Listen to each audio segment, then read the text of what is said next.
নমস্কার, আমি সুমন আর আপনারা দেখছেন সুমন অনলাইন ইউটিউব চ্যানেল। আপনারা কিভাবে আপনাদের মোবাইল ফোনের মাধ্যমে ডেথ সার্টিফিকেট অর্থাৎ মৃত্যু সার্টিফিকেটের জন্য আবেদন করবেন, তা আজকে আমি এই ভিডিওর মাধ্যমে আপনাদের সম্পূর্ণ পদ্ধতি দেখিয়ে দেব, যাতে আপনারা খুব সহজেই আপনাদের নিজের হাতে থাকা মোবাইলের মাধ্যমে আপনারা নিজেরাই আবেদন করে নিতে পারেন এবং সেই সার্টিফিকেট আপনারা নিজে থেকেই তা ডাউনলোড করে নিতে পারবেন খুব সহজে। চলুন তা আমরা দেখে নিই।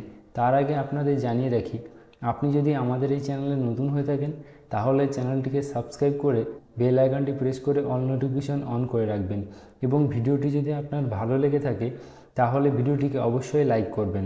আপনি সর্বপ্রথমে আপনার মোবাইলে যে কোনো একটি ব্রাউজার ওপেন করে নেবেন। ওপেন করার পর সার্চ বারে এসে সার্চ করবেন জন্মমৃত্যু তথ্য .wb.gov.in। এটি লিখে সার্চ করলেই আপনার সামনে জন্মমৃত্যু তথ্যের যে ওয়েবসাইট রয়েছে সেই ওয়েবসাইটটি ওপেন হয়ে যাবে এবং এই ওয়েবসাইটের যে লিঙ্কটি রয়েছে তা আমাদের এই ভিডিও ডেসক্রিপশনে আমি দিয়ে দেবো। আপনারা সেখান থেকেও এই ওয়েবসাইটে আসতে পারেন। আপনারা যেহেতু মোবাইলের মাধ্যমে করছেন, সেক্ষেত্রে আপনারা কিন্তু ডান দিকে একটি 3 বার লক্ষ্য করতে পারবেন এবং 3 বারের মাধ্যমেই কিন্তু আপনাদের সামনে সমস্ত ডিটেলসটা আসবে। চলুন আমরা দেখে নিই। এখানে দেখুন সিটিজেন একটি অপশন রয়েছে। সিটিজেন অপশনে ক্লিক করলেই আমরা ডেথ যে অপশনটি রয়েছে সেই অপশনটিতে যদি আমাদের মাউসের কার্সারটি রাখি তাহলে দেখবেন আমাদের সামনে আরও কিছু অপশন ওপেন হয়ে যাবে। এবার আপনারা মোবাইলে করছেন, সেক্ষেত্রে আপনাদের এখানে একটি 3 বার থাকবে। 3 বারে আপনারা ক্লিক করলেই আপনাদের এই যে সিটিজেন সার্ভিস, সেই সিটিজেন সার্ভিস অপশনটি পাবেন এবং সিটিজেন সার্ভিস অপশনের মধ্যে ডেথ অপশনে আসলেই আপনারা এখানে দেখতে পাবেন অ্যাপ্লাই ফর নিউ রেজিস্ট্রেশন। আপনারা এই অ্যাপ্লাই ফর নিউ রেজিস্ট্রেশন এই অপশনটিতে ক্লিক করে দেবেন। ক্লিক করার সাথে সাথে আপনাদের সামনে নতুন একটি পেজ ওপেন হয়ে যাবে এবং এখানে দেখুন লেখা রয়েছে এন্টার মোবাইল নাম্বার। আপনি যেহেতু আবেদন করছেন, সেক্ষেত্রে আপনি আপনার মোবাইল নাম্বারটি এখানে টাইপ করে দেবেন। টাইপ করার পর গেট ওটিপি এই অপশনটিতে ক্লিক করে দেবেন। ক্লিক করার সাথে সাথে আপনার মোবাইল নাম্বারে একটি ওটিপি চলে যাবে। সেই ওটিপিটি আপনি এখানে ফিল করে দেবেন। ওটিপি ফিল করার পর সাবমিট ওটিপি এই অপশনটিতে আপনি ক্লিক করে দেবেন। ক্লিক করার সাথে সাথে আমাদের সামনে ডেথ রেজিস্ট্রেশন অর্থাৎ মৃত্যু সার্টিফিকেটের জন্য যে ফর্ম, সেই ফর্মটি ওপেন হয়ে গেছে এবং আপনারা লক্ষ্য করলে দেখতে পারবেন যে প্রতিবেদনের তারিখ এখানে ডেট দেওয়া রয়েছে এবং আপনি যে মোবাইল নাম্বার দিয়ে লগ ইন করেছেন সেই মোবাইল নাম্বারটি এখানে আপনারা দেখতে পাবেন। এবং এখানে দেখুন সর্বপ্রথমে মৃত ব্যক্তির সাথে আবেদনকারীর সম্পর্ক, অর্থাৎ আপনি যে আবেদন করছেন, যিনি মারা গেছেন উনি সম্পর্কে আপনার কে হয়, আপনি এই অপশনটিতে ক্লিক করলে আপনার সামনে সেই সম্পর্কের লিস্টটি ওপেন হয়ে যাবে। সেটি আপনার বাবা, মা কিংবা আপনার স্বামী কিংবা স্ত্রী। এছাড়াও যদি অন্য কেউ হন তাহলে আপনি এখানে আদার্স সিলেক্ট করে নিতে পারবেন। আপনি আপনার সম্পর্ক অনুসারে এখানে সিলেক্ট করে নেবেন। আমরা এখানে আদার্স সিলেক্ট করে নিচ্ছি এবং এখানে দেখুন লেখা রয়েছে আবেদনকারীর নাম। আপনি আবেদন করছেন, আপনার নামটি এখানে লিখে দেবেন এবং আপনার যে কোনো একটি ডকুমেন্টস এখানে ক্লিক করে আপনি সিলেক্ট করে নেবেন। আপনি আধার কার্ড এটি সিলেক্ট করবেন, কারণ বর্তমানে সমস্ত কাজে আধার কার্ডটিকে ব্যবহার করা হয় এবং আধার কার্ড দিলে আপনার সমস্ত কাজ করতে সুবিধা হবে। তাই আপনি এখানে আধার কার্ডটিকে সিলেক্ট করে নেবেন। আপনি চাইলে ভোটার কার্ডও দিতে পারেন, অন্য কিছু দিতে পারেন, কিন্তু আমি আপনাকে বলবো আধার কার্ডটি দেবেন, সেক্ষেত্রে হয়তো আরও একটু সুবিধা হবে আপনার। এখানে আধার কার্ডটি সিলেক্ট করে নেবেন। সিলেক্ট করার পর এখানে আধার কার্ডের যে নাম্বার, অর্থাৎ আপনি যে আইডিটি সিলেক্ট করছেন সেই আইডি নাম্বারটি এখানে লিখে দেবেন। আইডি কার্ডের স্ক্যান কপি সেটি আপনাকে এখানে আপলোড দিতে হবে 250 কেবির মধ্যে এবং তার নিচে দেখুন রয়েছে মৃত্যুর তারিখ, অর্থাৎ যিনি মারা গেছেন উনি যে ডেটে মারা গেছে ওনার সেই ডেটটা এখান থেকে আপনারা সিলেক্ট করে নেবেন। সিলেক্ট করার পর দেখুন পাশে লেখা রয়েছে জেন্ডার, উনি মেল না ফিমেল। এখান থেকে আপনাদের প্রত্যেকেই কিন্তু সিলেক্ট করে নিতে হবে মেল না ফিমেল। আপনারা এখান থেকে সিলেক্ট করে নেবেন এবং বয়স, মৃত্যুর সময় ওনার যে বয়সটা সেই বয়সটা আপনি কিসে দিতে চান, বছরে, মাসে কিংবা ঘন্টায়, আপনারা এখান থেকে বছর সিলেক্ট করে নেবেন। সিলেক্ট করার পর এখানে যে বয়সটি রয়েছে এই বয়সের ঘরে আপনি বয়সটি লিখে দেবেন। ওনার যে বয়সে অর্থাৎ জন্মের পর থেকে যেদিন উনি মারা গেছেন সেই ডেট অনুসরণ করে ওনার বয়স কত হয়েছিল তা এখানে লিখে দেবেন। এবং এখানে দেখুন লেখা রয়েছে প্রথম নাম এবং তার উপরে দেখুন ছোট ছোট স্টার দেওয়া রয়েছে, অর্থাৎ এই স্টার দেওয়ার মানে এই ঘরগুলোকে আপনাকে অবশ্যই পূরণ করতে হবে। এবং এখানে দেখুন লাস্ট নাম এবং মিডিল নেম। এখানে তাহলে আপনারা কি করবেন, ধরুন আমার নাম দিয়ে বলি, আমার নাম সুমন ঘোষ, অর্থাৎ তাহলে আমি এখানে লিখব সুমন এবং আমার যে টাইটেলটা রয়েছে সেই টাইটেলটা হলো লাস্ট নাম, এখানে আমরা ঘোষটা লিখে দেব। এবং এখানে আমি আইডি নাম্বারটি সিলেক্ট করে নিতে হবেন। আপনারা মৃত ব্যক্তির কোন আইডি কার্ড দিতে চাইছেন আপনারা এখান থেকে আইডি কার্ডটি সিলেক্ট করে নেবেন। সিলেক্ট করে নিয়ে এখানে সেই আইডি নাম্বারটি টাইপ করে দেবেন এবং 250 কেবির মধ্যে সেই আইডি প্রুফটার কপি এখানে পিডিএফ কিংবা জেপিজি আকারে আপনারা আপলোড করে দেবেন। তাহলে আমাদের দুটো ঘর কমপ্লিট হয়ে গেল, অর্থাৎ আপনি যে আবেদন করছেন আপনার সমস্ত তথ্য সর্বপ্রথমে ফিল করে দিলেন এবং মৃতের তথ্য, যিনি মারা গেছেন ওনার তথ্য এখানে ফিল করে দিলেন। পরবর্তী যেটি রয়েছে মৃত্যুবরণের স্থান, অর্থাৎ মৃত্যুবরণের স্থান, এই ঘরটিতে আপনি যদি ক্লিক করেন তাহলে দেখবেন 3টি অপশন রয়েছে, হসপিটাল, হোম, আদার্স। উনি যদি কোনো অসুস্থতার কারণে হসপিটালে ভর্তি থাকা অবস্থায় মারা যায় তাহলে এখানে হসপিটাল সিলেক্ট করবেন। যদি সাধারণত বাড়িতে থেকে মারা যায় তাহলে এখানে হোম সিলেক্ট করবেন। অন্যান্য কোনো কারণবশত হসপিটাল কিংবা বাড়িতে না হয়ে যদি অন্য জায়গায় মৃত্যুবরণ করে সেক্ষেত্রে আদার্স আপনারা সিলেক্ট করে নেবেন। আমরা এখানে হোম সিলেক্ট করে নিচ্ছি। তাহলে হোম সিলেক্ট করার সাথে সাথে যে রাজ্যে, সে রাজ্য আমাদের প্রত্যেকের ওয়েস্ট বেঙ্গল, আমরা ওয়েস্ট বেঙ্গল সিলেক্ট করে নিচ্ছি। এবং জেলা আমরা এখান থেকে নদিয়া সিলেক্ট করে নিচ্ছি। আপনারা আপনাদের যে জেলা আপনারা এখান থেকে আপনাদের জেলাটি সিলেক্ট করে নেবেন এবং সেটি ব্লকের মধ্যে পড়ছে নাকি মিউনিসিপ্যালিটির মধ্যে পড়ছে এখান থেকে আপনারা সিলেক্ট করে নেবেন আপনাদের পছন্দ মতো। আমরা এখানে ব্লকটি সিলেক্ট করে নিচ্ছি। পরবর্তী যেটি রয়েছে ব্লক, কোন ব্লকের মধ্যে পড়ছে এখান থেকে আপনারা যিনি মৃত্যুবরণ করেছেন ওনার যে ব্লক সেই ব্লকটি সিলেক্ট করে নেবেন, অর্থাৎ যেখানে মৃত্যুবরণ করেছেন সেই স্থানের যে ব্লক সেই ব্লকটি আপনারা সিলেক্ট করে নেবেন। এবং যে গ্রাম পঞ্চায়েতের আন্ডারে সেই গ্রাম পঞ্চায়েতটা আপনারা এখান থেকে সিলেক্ট করে নেবেন। পরবর্তী যেটা রয়েছে ভিলেজ, আপনারা আপনাদের যে ভিলেজে উনি মারা গেছেন সেই ভিলেজটি সিলেক্ট করে নেবেন এবং পিনকোডটি এখানে আপনারা টাইপ করে দেবেন। এবং এখানে দেখুন অ্যাড্রেস লাইন 1, আপনারা এখানে যে ঠিকানাটি রয়েছে সেই ঠিকানাটি আপনারা কয়েকটি অক্ষরে এখানে লিখে দিতে পারেন।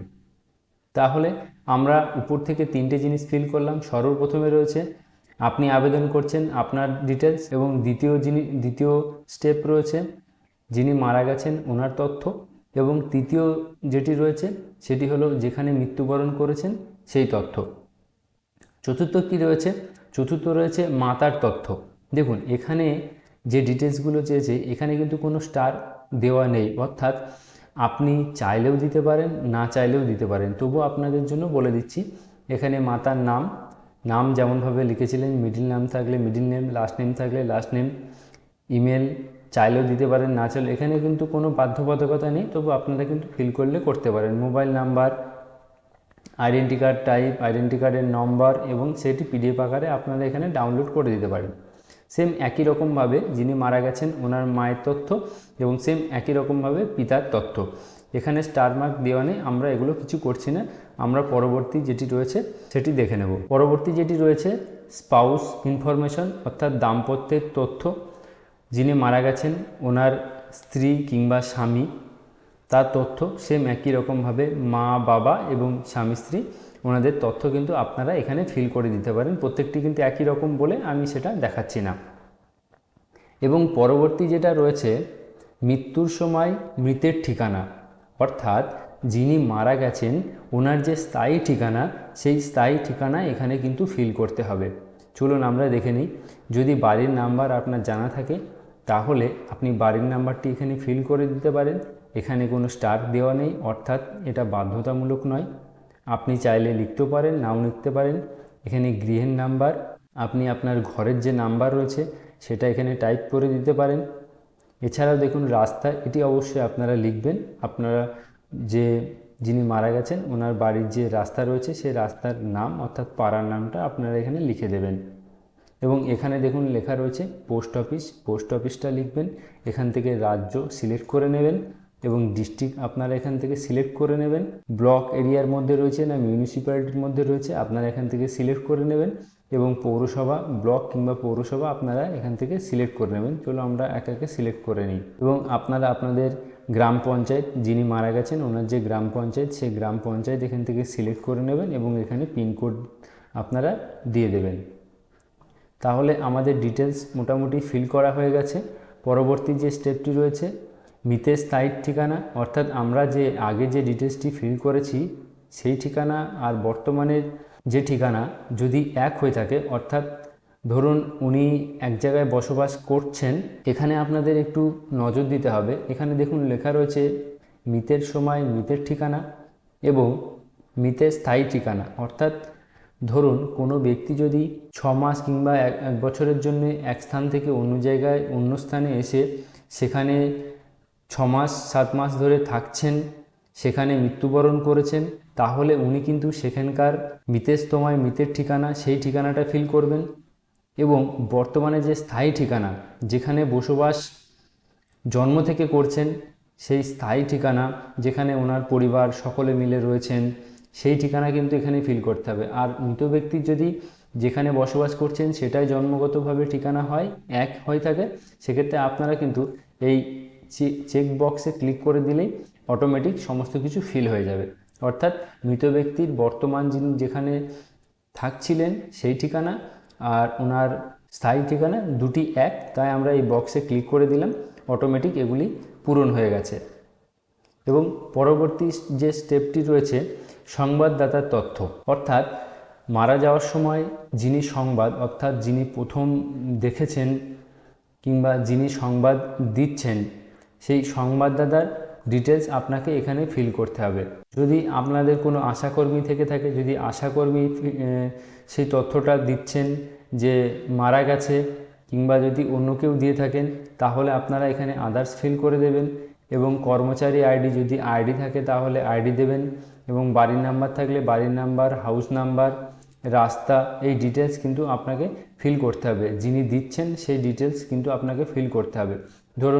ধরুন যিনি এই সংবাদটি দিচ্ছেন ওনার ঠিকানা এবং যিনি মারা গেছেন ওনার ঠিকানা যদি এক হয়ে থাকে তাহলে আপনারা এই চেকবক্সে ক্লিক করে দিলেই সমস্ত কিছু অটোমেটিক ফিল হয়ে যাবে, আপনাদের এখানে লেখার কোনো প্রয়োজন নেই। এবার বিষয় যেটা হলো, ধরুন আপনারা যদি সর্বপ্রথমে এখানে ফিল করে থাকেন যে উনি হসপিটালে মারা গেছেন, তাহলে কিন্তু এই পুরো বিষয়টি কিন্তু পুরো অন্যরকম হবে। কারণ হসপিটালে যখন মারা যাবে তখন কিন্তু অ্যাড্রেসটা চেঞ্জ হবে এবং যে ঠিকানাটি দিচ্ছে সেই ঠিকানাটা কিন্তু পরিবর্তন হবে, স্থায়ী ঠিকানার সাথে ওনার ঠিকানা কিন্তু মিলবে না, সেক্ষেত্রে পুরোটাই কিন্তু আলাদা হবে। সেটা আপনারা ভালোভাবে বুঝে কিন্তু তারপরে এই বিষয়গুলি ফিল করবেন। যদি উনি হসপিটালে মারা যেতেন তাহলে কিন্তু এই যে ইনফরমেশন অর্থাৎ সংবাদদাতা ইনি কিন্তু ওনার স্থায়ী ঠিকানার সঙ্গে মিলতো না, অর্থাৎ আমরা এখানে চেকবক্সে কিন্তু ক্লিক করতাম না। এখানে যিনি সংবাদ দিচ্ছেন যে মারা গেছে, তাহলে এখানে সেই হসপিটালের ঠিকানার এখানে হতো। তাহলে আমরা এখানে চেকবক্সে ক্লিক করে দিই এবং পরবর্তী যে স্টেপ রয়েছে সেটা হলো মৃতের তথ্য। এখানে দেখুন লেখা রয়েছে মৃতের তথ্য, অর্থাৎ যিনি মারা গেছেন উনি কোন ধর্মের মধ্যে ছিলেন, এখানে সেই ধর্মটা সিলেক্ট করতে হবে। বৌদ্ধ, খ্রিস্টান, হিন্দু, ইসলাম, জৈন সব ধর্মের কিন্তু এখানে দেখুন দেয়া রয়েছে। আপনারা যে ধর্মে যিনি মারা গেছেন এখান থেকে সেই ধর্মটা এখান থেকে সিলেক্ট করে নিতে হবে। এবং এখানে দেখুন পেশা, যিনি মারা গেছেন উনি কোনো কাজের সঙ্গে যুক্ত ছিল কিনা কিংবা কোনো চাকরি করতেন কিনা, আর যদি কোনো রকম কাজ না করে থাকে তাহলে নট নাও এই অপশনটিতে ক্লিক করে দেবেন। এখানে রিমার্কে আপনারা ডেথ সার্টিফিকেট লিখে দেবেন। আমাদের ফর্মটা কিন্তু সম্পূর্ণ যে তথ্য দেওয়া সেই তথ্য দেওয়া কিন্তু কমপ্লিট হয়ে গেছে। এবার যে পার্টটি চলে আসছে, এবার আছে ডকুমেন্টস আপলোড। সর্বপ্রথমে দেখুন এখানে যেটি ডকুমেন্টসটি চেয়েছে, যে ডক্টর কনফার্ম করছে যে ইনি মারা গেছেন সেই ডক্টরের কিন্তু একটি সার্টিফিকেট দেবে আপনাকে। সেই সার্টিফিকেটটা এখানে 250 কেবির মধ্যে আপনাকে আপলোড করতে হবে। এবং দ্বিতীয় যে অপশানটি রয়েছে, যিনি মারা গেছেন যেখানে শেষ কাজ সম্পূর্ণ করা হবে সেখান থেকে ওনাকে একটি সার্টিফিকেট দেওয়া হবে, সেই সার্টিফিকেট কিন্তু এখানে আপলোড করতে হবে। আপনারা সমস্ত ফর্মটি একবার ভালো করে দেখে নেবেন এবং লাস্টে আপনারা সাবমিট অপশনে ক্লিক করে দেবেন। ক্লিক করার সাথে সাথে আপনাদের সামনে আপনাদের যে রেজিস্ট্রেশন নাম্বার সেটি আপনাদের দিয়ে দেওয়া হবে এবং সেই রেজিস্ট্রেশন নাম্বার ধরেই আপনারা কিন্তু পরবর্তীতে সেই সার্টিফিকেটটি কিন্তু ডাউনলোড করে নিতে পারবেন। এক্ষেত্রে কিছু কিছু পঞ্চায়েতে ভিন্ন রকমের হয়ে থাকে, কারণ আপনারা অনলাইনে সাবমিট করার পর যে কাগজটি বার হবে অর্থাৎ যে রিসিপ্ট কপিটি বার হবে, সেই রিসিপ্ট কপি এবং আপনারা যে ডকুমেন্টসগুলি এখানে আপলোড দিচ্ছেন প্রত্যেকটি ডকুমেন্টসের জেরক্স কপি, এছাড়াও আপনাদের পঞ্চায়েত থেকে একটি হাতে লেখা ফর্ম দেওয়া হয়, সেই ফর্মটা আপনাকে পূরণ করে আপনার সেই পঞ্চায়েতে জমা দিতে হবে এবং পঞ্চায়েত থেকে সেই ডকুমেন্টসগুলি ভেরিফাই করে তারপরে অনলাইনে ভেরিফাই কমপ্লিট করে সার্টিফিকেটটি ইস্যু করা হয়।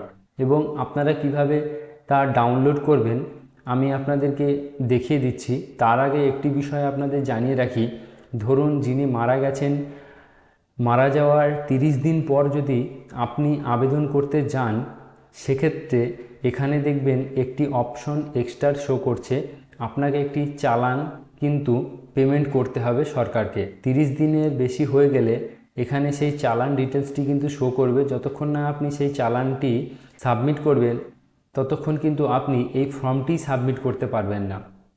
আমরা পরবর্তী ভিডিওতে দেখিয়ে দেব যে কতদিন পর্যন্ত কত টাকা চালান দিতে হয় এবং চালান আপনি কিভাবে দেবেন তার সমস্ত পদ্ধতিটা আপনাদেরকে দেখিয়ে দেব এবং কিভাবে আপনারা এই সার্টিফিকেটটি ডাউনলোড করবেন চলুন আমরা সেটি দেখে নিই।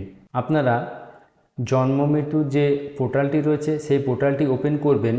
ওপেন করার পর সেই সিটিজেন অপশনে চলে আসবেন এবং যে ডেথ যেটি লেখা রয়েছে সেই ডেথ অপশনে ক্লিক করলেই আপনাদের সামনে দেখুন 4 নম্বর যে অপশনটি রয়েছে ডাউনলোড সার্টিফিকেট, এই ডাউনলোড সার্টিফিকেটে আপনারা ক্লিক করলে আপনাদের সামনে নতুন একটি অপশন চলে আসবে। সেখানে আপনারা আপনাদের অ্যাপ্লিকেশন আইডিটি দেওয়া হবে, সেই অ্যাপ্লিকেশন আইডিটি ডাউনলোড করতে পারবেন এবং এখানে দেখুন ট্র্যাক অ্যাপ্লিকেশন, আপনারা কিন্তু এখান থেকে সেই অ্যাপ্লিকেশনটি ট্র্যাক করে দেখে নিতে পারেন যে আপনার অ্যাপ্লিকেশনটি কোন পর্যায়ে রয়েছে। তাহলে আশা করি আপনারা বুঝতে পেরেছেন যে কিভাবে আপনারা ডেথ সার্টিফিকেট অর্থাৎ মৃত্যুর সার্টিফিকেট কিভাবে আবেদন করবেন এবং কিভাবে আপনারা অতি সহজে ডাউনলোড করে নিতে পারবেন। যদি আমাদের এই ভিডিওটি আপনার একটু উপকারে এসে থাকে তাহলে ভিডিওটিকে লাইক করবেন এবং আপনি যদি আমাদের চ্যানেলে নতুন হয়ে থাকেন তাহলে চ্যানেলটিকে সাবস্ক্রাইব করে বেল আইকনটি প্রেস করে অল নোটিফিকেশন অন করতে ভুলবেন না। এবং আপনাকে অসংখ্য ধন্যবাদ আমাদের এই ভিডিওটি সম্পূর্ণ দেখার জন্য।